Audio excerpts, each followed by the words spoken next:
गंगा जैसे तीर्थों में स्नान के पश्चात स्नान करने के तत्पश्चात तर्पण, ये बड़े आनंद की बात है। ये अंजलि माताएं भी दे सकती हैं। देवताओं को जल देते हैं तो सीधे, और पूर्वजों के लिए पानी देते हैं तो ऐसे डाला जाता है, यूं ऐसे करके, यूं ऐसे जल छोड़ना है, दाहिनी तरफ गिरता है।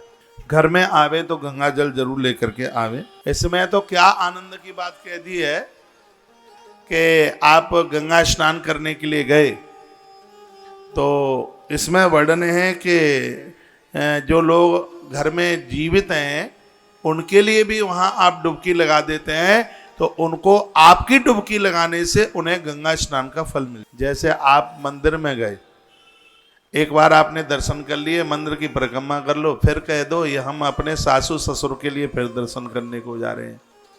फिर आपने एक चक्कर लगा करके देखो, ये आप परिक्रमा करने को आए हो। यदि आपने ऐसा संकल्प कर लिया है कि यह परिक्रमा हम अपने सासू ससुर के लिए, माँ बाबूजी के लिए वो करने में असमर्थ हैं, तो आनंद की बात यह है कि इस परिक्रमा का आपको तो फल मिलेगा ही, जितना मिलेगा वो आपको तो मिलेगा ही, लेकिन जिनके लिए आपने अपनी परिक्रमा समर्पित कर दी है उनको इस परिक्रमा का पूरा फल प्राप्त हो जाएगा। ग्रंथ इसके लिए साक्ष्य। हमने तो नारद पुराण में ये पढ़ा है कि कोई असमर्थ है एकादशी करने में, तो उस वृद्ध माता पिता के लिए उनकी बहू, उनका बेटा, उनके अपने कुनबे का कोई आचार्य, पुरोहित, कोई भी उनके लिए व्रत कर देता है तो उन्हें उस 11 के व्रत का पुण्य लाभ प्राप्त हो जाता है। गंगा स्नान करने के लिए गए, वो लोग असमर्थ हैं जाने में, पहुंचने में, तो कितना सुंदर वर्णन किया कि उनके लिए यदि आपने डुबकी लगा दी, उनके लिए आपने स्नान कर लिया,